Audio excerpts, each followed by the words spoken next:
E eu quero falar sobre um assunto que interessa a todo mundo.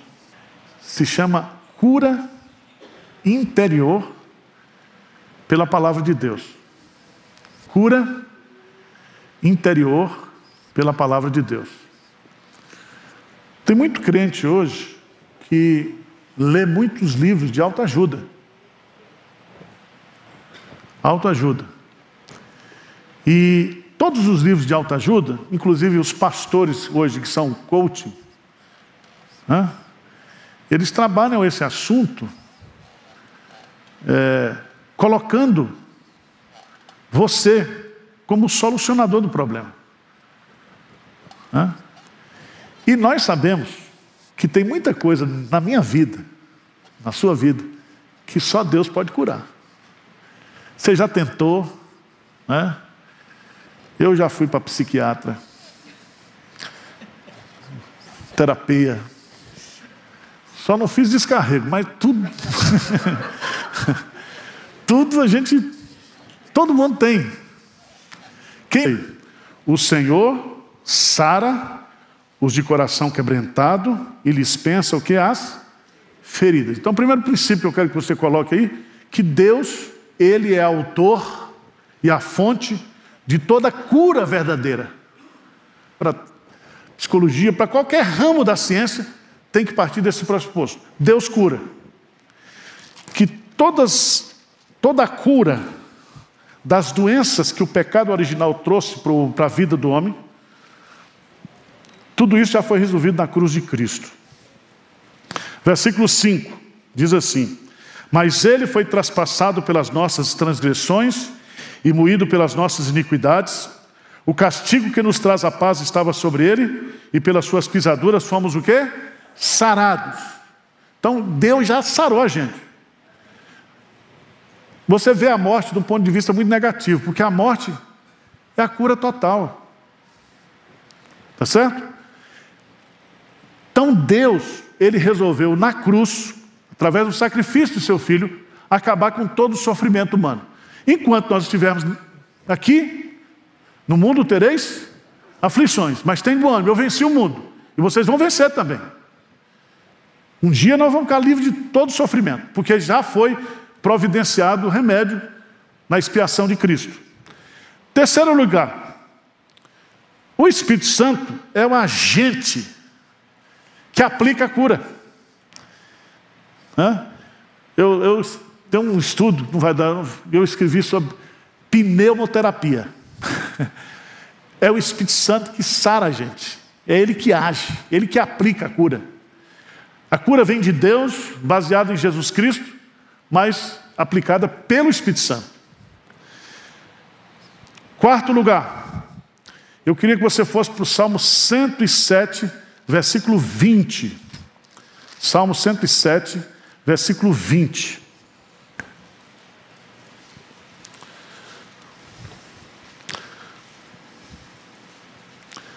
Grifa esse versículo aí. Toda vez que você estiver meio borocochô, você lê esse versículo aí, tá? O que diz aí?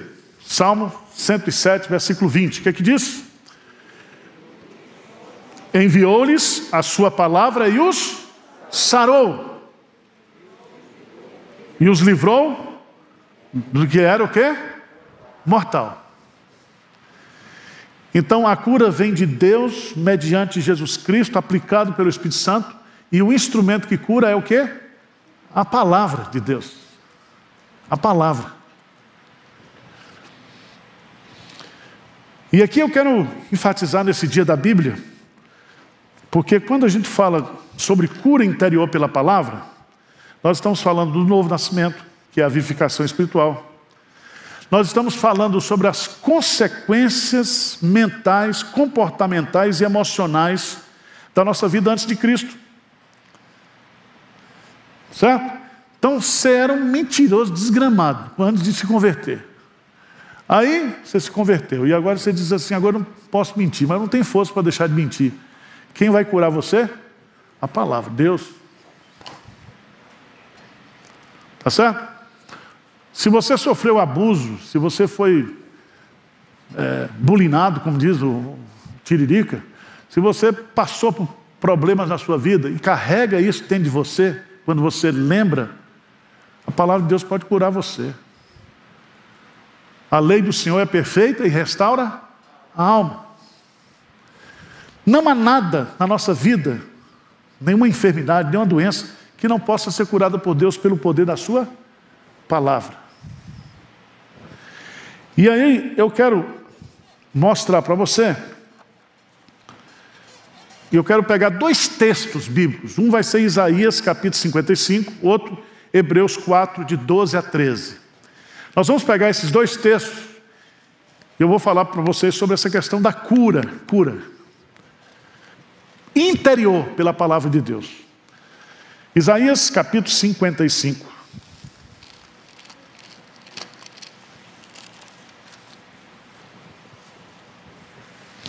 Isaías capítulo 55. Vamos pegar aí, a partir do versículo 7 até o versículo 13. Vamos lá? O que diz aí? Deixa o perverso o seu caminho, o iníquo os seus pensamentos, converta-se ao Senhor, que se compadecerá dele, e volte-se para o nosso Deus, porque é rico em perdoar. Porque os meus pensamentos não são os vossos pensamentos, nem os vossos caminhos os meus caminhos, diz o Senhor. Porque assim como os céus são mais altos do que a terra, assim são os meus caminhos mais altos do que os vossos caminhos, e os meus pensamentos mais altos do que os vossos pensamentos. Porque assim como descem a chuva e a neve dos céus, e para lá não tornam, sem que primeiro reguem a terra e a fecundem, e a façam brotar, para dar semente ao semeador e pão ao que come, assim será a palavra que sair da minha boca. Não voltará para mim vazia, mas fará o que me apraz e prosperará naquilo que a designei. Saireis com alegria e em paz sereis guiados. Os montes e os outeiros romperão em cânticos diante de vós, e todas as árvores do campo baterão palmas. Em lugar do espinheiro crescerá o cipreste, em lugar da sarça crescerá a murta, e será isto glória para o Senhor, e memorial eterno que jamais será extinto. Eu quero pegar esse texto e mostrar para você como a palavra, ela tem o poder de curar. E aqui, nesse texto, nós vamos aprender 3 lições importantes sobre a palavra de Deus.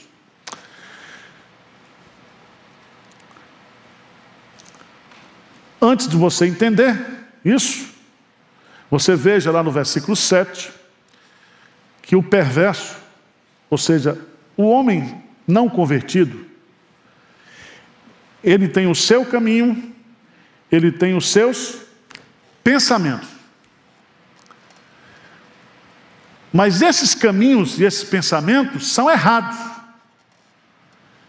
Então ele precisa se converter dos seus caminhos para os caminhos de Deus.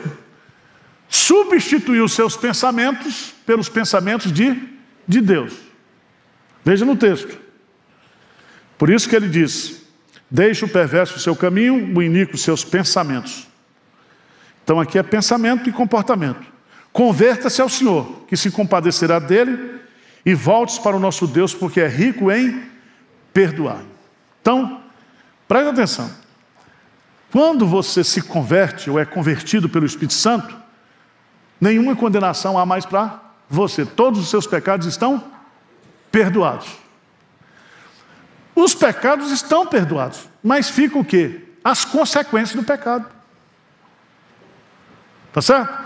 Então você usava muita droga. Aí você se converte. Certo? Você se converte, vai convertido. Você vai ter certos pensamentos que vão acompanhar você até você morrer. Sempre Deus perdoa o passado, mas a gente assume o quê? As consequências naturais. E aí, se você observar bem aqui, a primeira cura que a palavra de Deus estabelece como interior é a regeneração. Você passa a ser uma nova criatura, você nasceu de novo. Foi implantado em você um chip eterno, uma vida eterna. Você agora... Só que você está no mundo.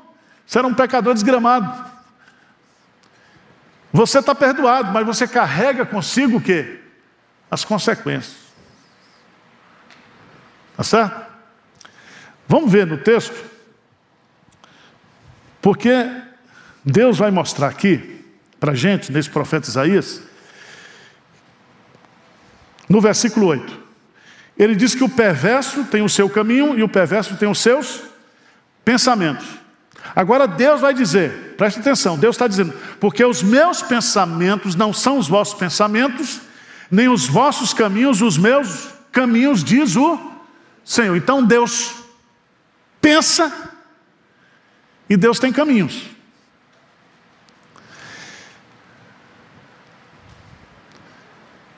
A conversão é a substituição, a troca dos seus pensamentos, dos seus caminhos, pelos caminhos de Deus, pelos pensamentos de Deus. Deu para entender ou não? Então isso aqui está claro. Agora, o que é a Bíblia? O que é a Bíblia? A Bíblia são os pensamentos de Deus, são os caminhos de Deus. Você quer conhecer os pensamentos de Deus? Pelo menos pouco, né? Não todo. Aquilo que Ele quis revelar para a gente. Os pensamentos revelados de Deus, você tem que estudar o quê? A Bíblia. Você quer conhecer os caminhos de Deus, você tem que estudar o quê? A Bíblia.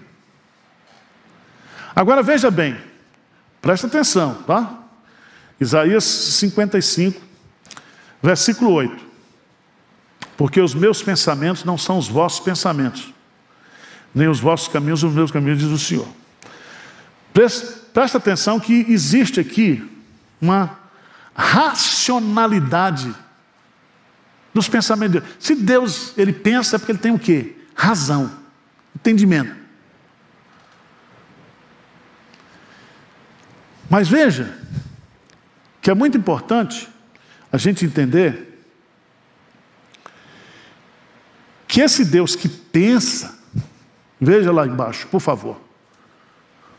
Por favor, veja lá. No versículo 11.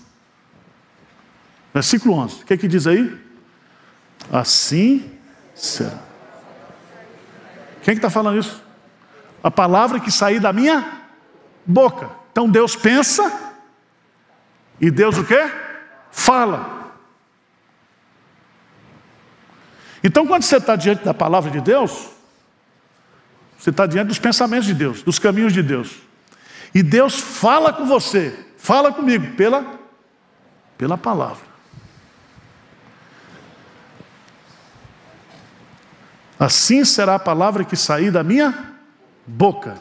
As palavras expressam o pensamento divino, os caminhos de Deus. Palavra de Deus.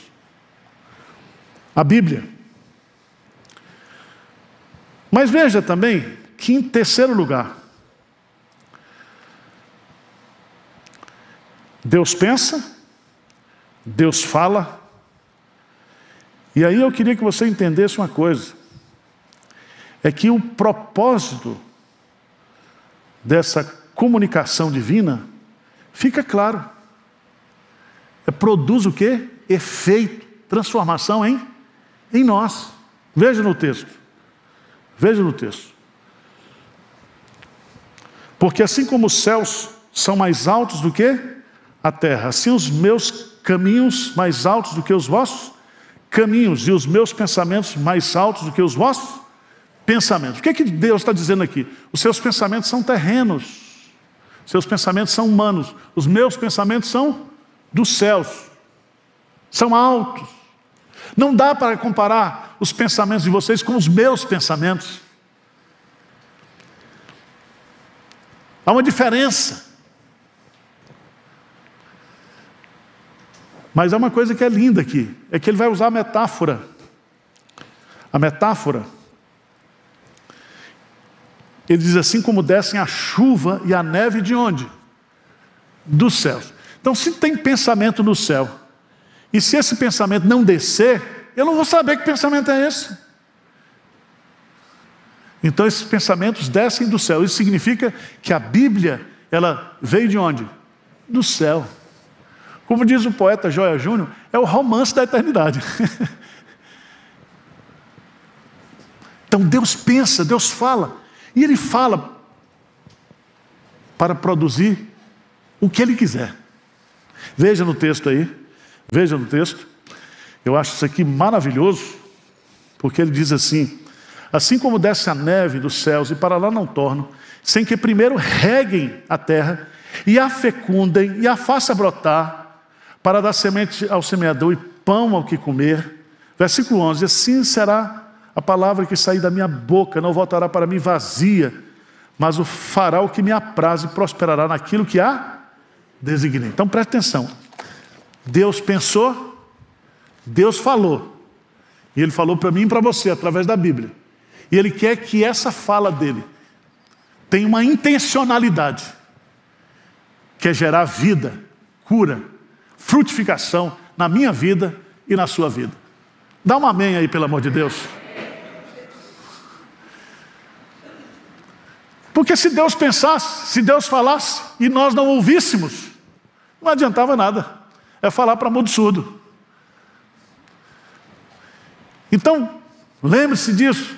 Quer ouvir Deus falar? Quer conhecer os pensamentos de Deus? A Bíblia, somente a Bíblia. Essencialmente a Bíblia, eternamente a Bíblia.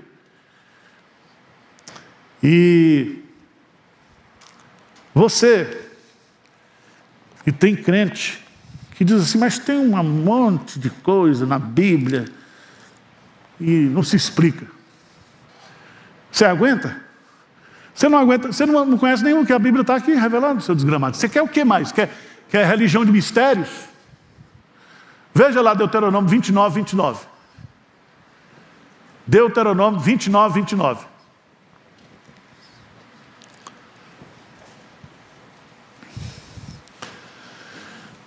O que diz Deuteronômio 29, 29? O que diz? As coisas encobertas pertencem ao Senhor. Nosso Deus, porém, as reveladas nos pertencem a nós e a nossos filhos para sempre, para que se cumpramos todas as palavras dessa lei. Para sempre, tá? Para todas as gerações. Então, o que está revelado é para nós. O que está oculto é de Deus.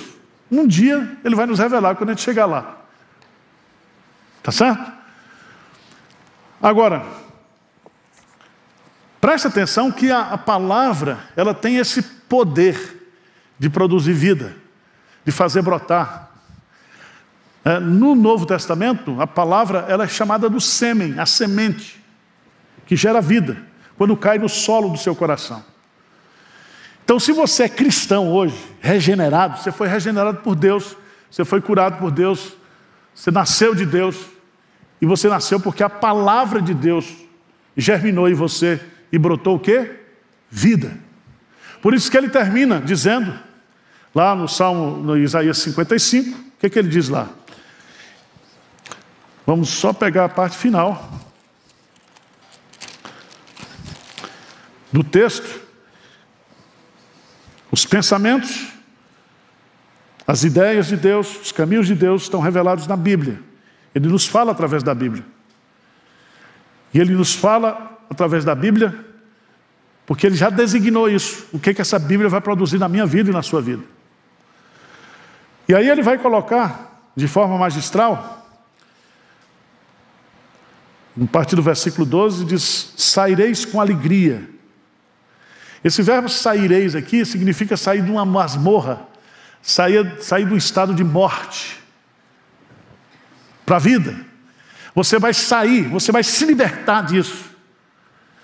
E você vai ser agora guiado por causa do poder da palavra. Foi a palavra que Ele libertou. É a palavra que vai guiar você agora. E essa palavra vai trazer para a sua vida alegria, paz, direção. E haverá, não somente isso, mas haverá espectadores que irão se alegrar. E ele usa a figura aqui, né? Os montes, os outeiros, romperão em cânticos diante de vós, e todas as aves do campo baterão palmas. Sabe por quê? Porque em lugar do espinheiro, crescerá o cipreste. Em lugar da sarça, crescerá o quê? A murta. Houve uma mudança.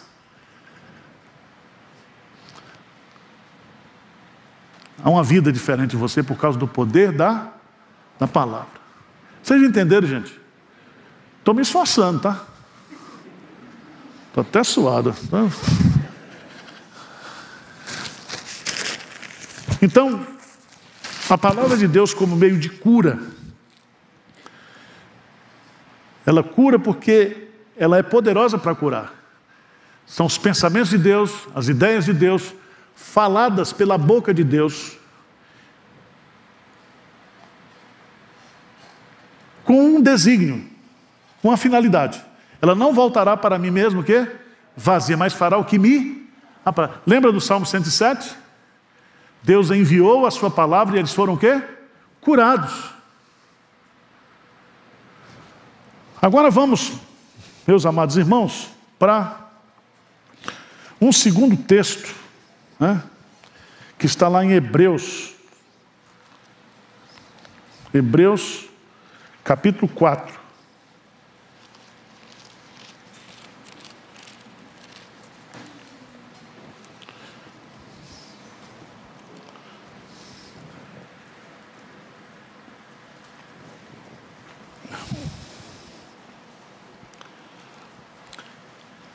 Você que está chegando agora, está nos assistindo também, nós estamos falando aqui sobre cura interior pela palavra de Deus.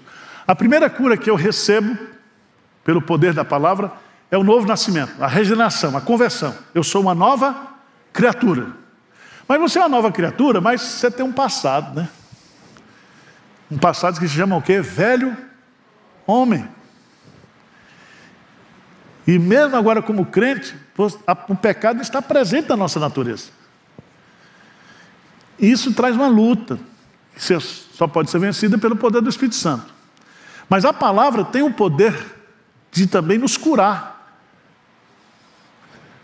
Então a palavra serve assim como um remédio. Aliás, o Spurgeon dizia que todas as promessas de Deus, né, são como remédios para a nossa alma. Quando você se apropria da palavra. Certo? E a Bíblia é como uma farmácia. Então você está com dor de barriga, tem remédio para dor de barriga. Está com depressão, tem remédio para depressão. Certo? Quer dizer, a palavra de Deus é o remédio para nós. Tá bom? Vamos lá. Hebreus capítulo 4. Aqui, vou usar aqui a terapia da palavra, tá? Tem gente que tem um medo, tem crente que não gosta de psicólogo, nem psiquiatra. Isso é ignorância. Você precisa ler mais, tá? A terapia da palavra. A terapêutica, ela é a parte da medicina que tem por objetivo o tratamento das doenças. Certo? Mas pode significar também um método. Então a terapêutica é um ramo e a terapia é um instrumento. Instrumento.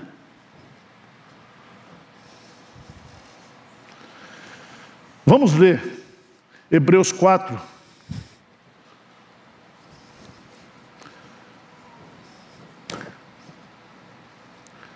Vamos lá. Versículo 12 e 13. Vamos juntos? Porque a palavra de Deus é viva e eficaz, e mais cortante do que qualquer espada de 2 gumes, e penetra até o ponto de dividir alma e espírito, juntas e medulas, e é apta para discernir os pensamentos e propósitos do coração. E não há criatura que não possa ser manifesta da sua presença, pelo contrário, todas as coisas estão descobertas e patentes aos olhos daquele a quem temos de prestar contas. Bonito esse texto, né? E ele é profundo também. E aqui nós vamos aprender que a Bíblia, a palavra de Deus, é o remédio divino para o tratamento das doenças da alma, cura interior. Então, se você traz dentro de você ressentimento, se você traz dentro de você raiva, se você traz dentro do seu coração amargura, tudo isso pode ser curado pelo poder da palavra de Deus.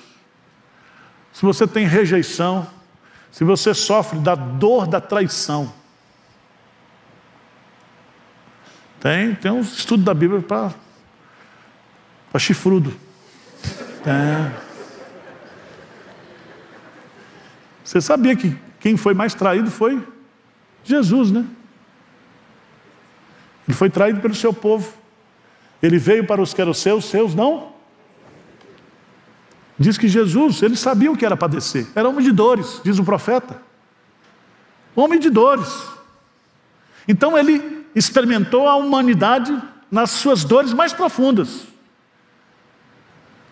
Por isso que ele é um sumo sacerdote que não pode, que tem poder para compadecer-se das nossas fraquezas, porque ele em tudo foi tentado, sem cair.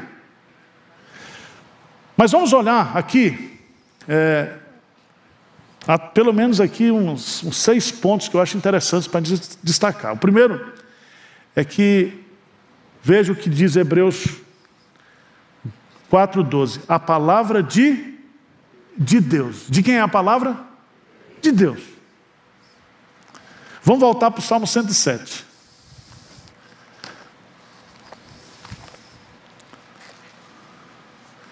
Salmo 107.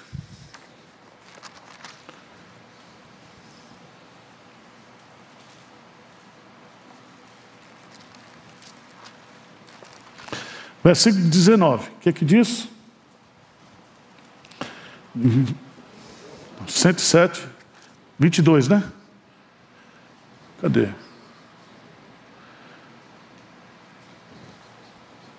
pegar aqui então. Estou errando aqui. 107, 20. O que é que diz? Salmo 107, 20.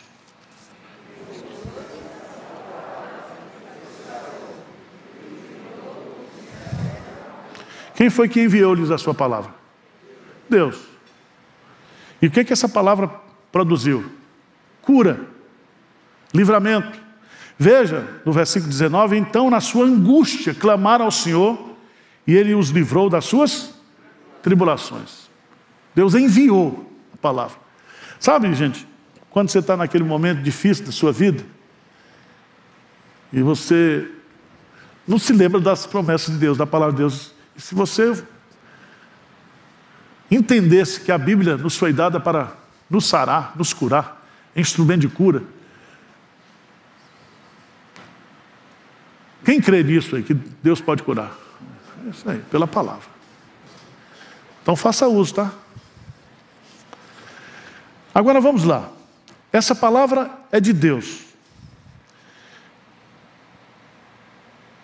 Essa palavra se refere aqui à revelação escrita. Aqueles pensamentos de Deus lá de Isaías 55. Os meus pensamentos não são toda palavra que sai da minha boca. Então Deus pensa, Deus fala. E quando Ele fala, essa fala tem uma intencionalidade, curar, sarar. Então a origem dessa fala é celestial, é eterna, é divina, é sobrenatural. É tão interessante, porque o autor dos Hebreus vai usar aqui, ele diz assim, porque a palavra de Deus, ela é o quê? Viva. Então veja bem, a palavra de Deus, ela é divina na sua origem, na sua natureza. Ela é viva. No grego aqui, a palavra zaor significa, ela está viva, ela possui vida em si mesma. E se ela possui vida em si mesma, ela pode dar vida. Só pode dar vida quem tem a vida. Jesus diz, né? Eu lhes dou a vida, porque eu sou a vida. E se você observar bem, a vida vem pela palavra. E Jesus é o verbo que se fez carne. Ele é a palavra encarnada. E aqui eu queria que você entendesse que quando você está lendo a Bíblia e aplicando a Bíblia na sua vida, você está diante de um poder que traz vida, transformação. Estão entendendo ou não? A palavra de Deus é viva. O Ronaldo Lidório conta uma história muito interessante, lá entre os concombas, que ele saía pregando o Evangelho, e um feiticeiro ia atrás dele, repetindo a Bíblia, e criticando, e zombando. O cara não sabia no que estava mexendo. Porque um dia, o fato dele estar repetindo o que Ronaldo estava dizendo, produziu vida dele. E ele caiu de joelho debaixo de uma árvore, chorando, dizendo, a palavra de Deus é a verdade. Então, irmãos, a palavra de Deus é viva. Porque não pode matar. Já queimaram a Bíblia, já reescreveram a Bíblia, já tentaram fazer de tudo com a Bíblia, mas a palavra de Deus é viva. No século passado, na década de 50, onde os seminários no mundo inteiro foram invadidos pelo liberalismo teológico, aconteceu uma descoberta lá em Jerusalém, em Qumran. Os beduínos encontraram dentro das cavernas de Qumran os textos bíblicos pendurados em sacos de couro. Foi a maior descoberta, porque pegaram esses textos bíblicos e levaram para Jerusalém. É tão interessante, quando você visita hoje o Museu da Bíblia em Jerusalém, tem o texto completo de Isaías, do jeito que está aqui. Deu para entender? Então, a Bíblia é a mesma, ela permanece, porque ela tem vida em si mesma. Ninguém consegue matar a Bíblia. Não consegue. Tem uns inteligentes que quer reescrever, que quer acrescentar, que diz que isso aqui, ele escolhe o que presta e o que não presta na Bíblia. Não é assim. A palavra de Deus é. Agora, vamos entender, quero que você entenda o que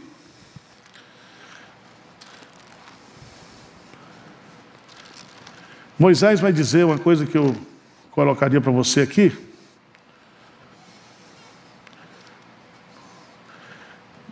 Abra a Bíblia em Deuteronômio capítulo 32.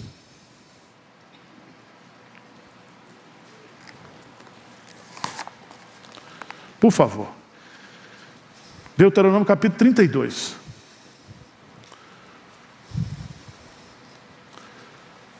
Versículo 46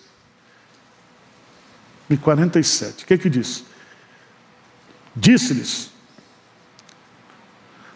aplicai o coração a todas as palavras que hoje testifico entre vós, para que vos ordeneis a vossos filhos, que cuidem de cumprir todas as palavras desta lei.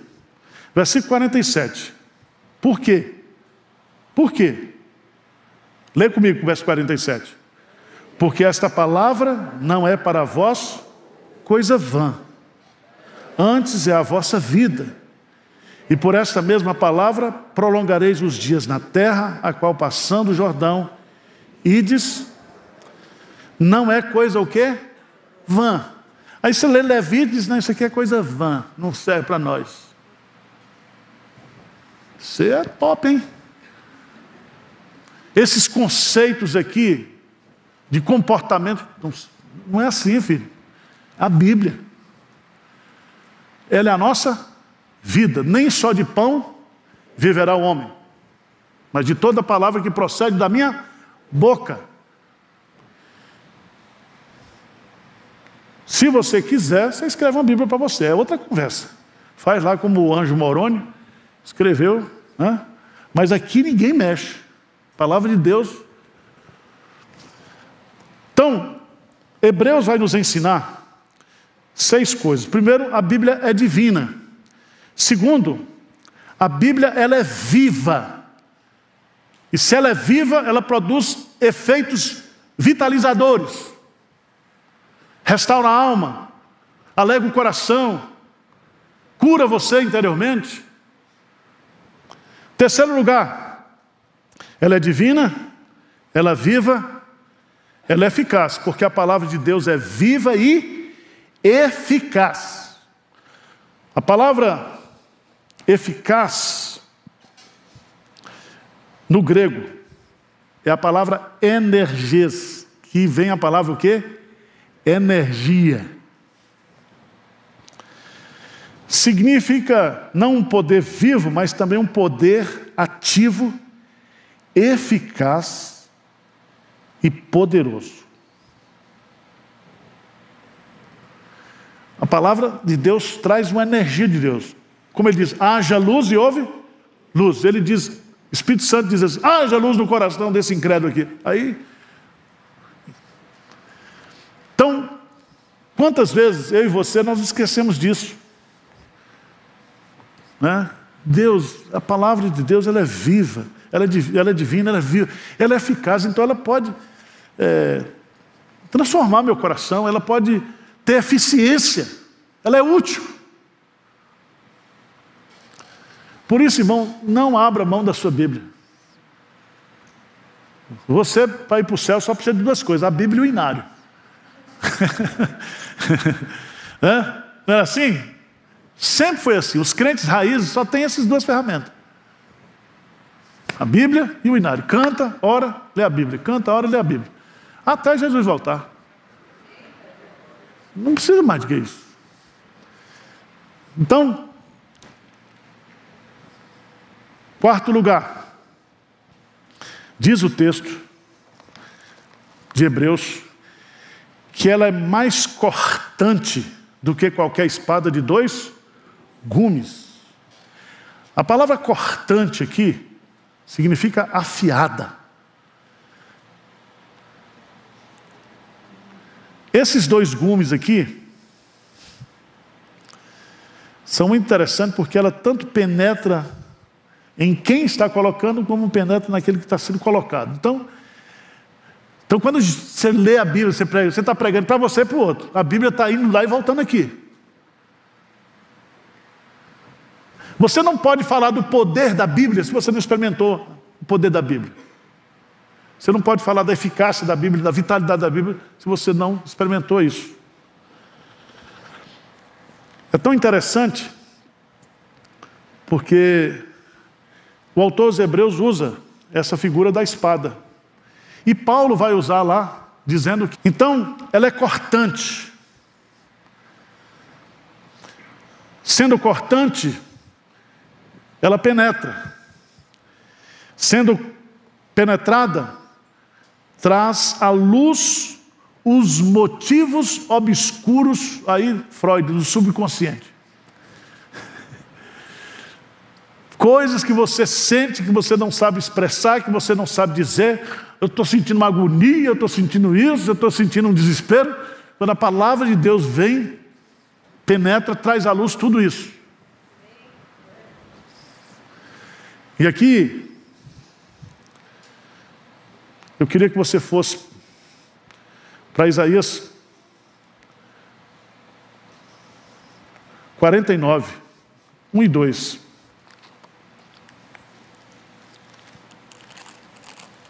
Isaías capítulo 49, versos 1 e 2. Servo de Deus é a luz dos gentios. Ouvi-me, terras do mar, e vós, povos de longe, escutai. O Senhor me chamou desde o meu nascimento, desde o ventre de minha mãe, fez menção do meu nome. Fez a minha boca como uma espada aguda, na sombra da sua mão me escondeu. Fez-me com uma flecha polida e me guardou na sua aljava. Fez a minha boca como uma espada, o quê? Aguda. Lembra do texto do Jesus transfigurado de Apocalipse capítulo 1? Diz que da boca dele saiu o quê? Uma espada. A palavra penetra. Quinto lugar, a palavra de Deus ela é divina, é viva, é eficaz, é cortante, mas o autor aos Hebreus vai usar outra característica da palavra. Ela é discriminadora. Não no sentido pejorativo de discriminar, mas no sentido etimológico da palavra.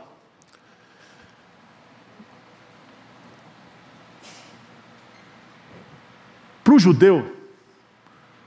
judeu, pensamento judaico, nós somos dicotômicos, nós temos corpo e alma. Na mentalidade helênica dos gregos, eles dizem que nós temos corpo, alma e espírito. No grego, a psique, a alma, é o princípio da vida. E eles dizem que todo mundo tem isso. Todo ser vivente. Para Deus, você continua existindo o quê? Porque você é um ser espiritual. Porque Deus é espírito. Se nós somos feitos a imagem e a semelhança de Deus, nós somos espirituais. Então, seu cachorro não vai para o céu, tá? Vai ser enterrado, cremado. Agora você vai. Gostou, né? Porque tem crente que está querendo levar o cachorro para o céu. Não vai entrar. Agora veja que a palavra de Deus põe à prova a vida terrena do homem e a sua existência espiritual. Veja que profundidade ele vai colocar aqui, né? Como ela discrimina. Ela separa aqui, né? Penetra até o ponto de dividir o quê? Alma e espírito. Aquilo que está na sua mente, no seu físico, você como ser completo. A palavra tem poder para fazer essa despregada. Ali não é a igreja. A igreja é onde a palavra de Deus está sendo pregada, vivida e ensinada.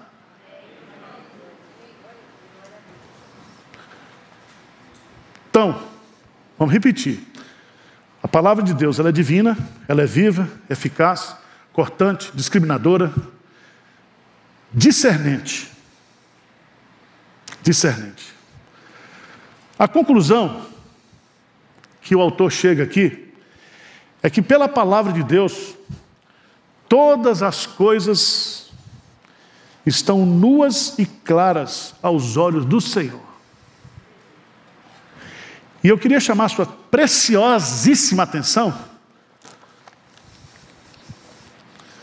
para um detalhe do texto, que às vezes a gente não olha para isso aqui.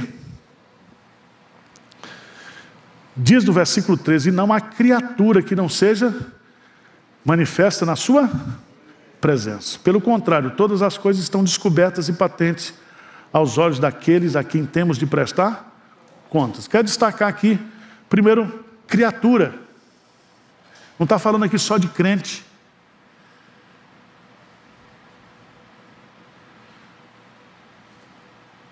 Não há nenhum homem, nenhum ser humano que não possa, que está escondido. A palavra de Deus faz com que todas as coisas, o quê? Se tornam claras. Isso a gente precisa entender. Quando você começa a acompanhar, né, o que está acontecendo no Brasil, você vê. Você acha que as sentenças do Supremo Tribunal Federal Deus não conhece? As motivações, as intenções, os discursos, a narrativa, tudo aí. Para gerar conflito, para gerar desarmonia, para criar messias e por aí vai. Deus sabe tudo. E tudo Ele sabe pelo poder da sua palavra. Toda criatura, não há criatura. E aqui eu quero mostrar para você também que não seja manifesta na sua presença. Pelo contrário, todas as coisas estão descobertas e patentes aos olhos de Deus. Não há nada que Deus não saiba, na minha vida e na sua vida. Para que eu saiba aquilo que Ele sabe, Ele deu a palavra. E a palavra vai mostrar para você e para mim os meus pecados, os meus defeitos, o que eu preciso melhorar, o que eu preciso consertar, a palavra vai revelar quem eu sou. Então, pastor Hernandes, ele gosta de usar aquela frase lá do monge do executivo, né? O homem não é aquilo que ele pensa, o homem é o que ele faz. Tá certo. Mas eu queria acrescentar a essa ideia: você é o que Deus pensa que você é. Você não é o que você pensa, você não é o que os outros pensam, você é o que Deus pensa. Deus sabe quem você é. Ele sabe tudo. Você não é somente uma criatura dele, mas você também é o quê? Um filho dele. Um filho dele. E a conclusão que eu queria destacar é justamente a palavra desnudos. Na presença de Deus somos despojados de toda máscara e hipocrisia. Nós somos abertos. O termo era usado para o animal sacrificado, cujo pescoço era aberto.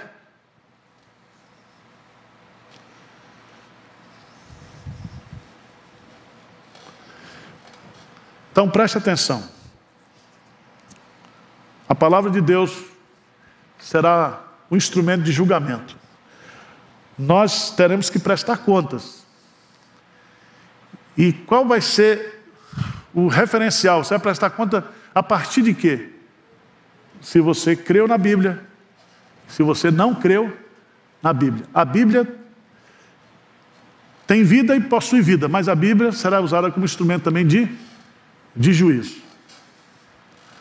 Tá certo? Não precisa você defender a Bíblia, tá? Fica tranquilo.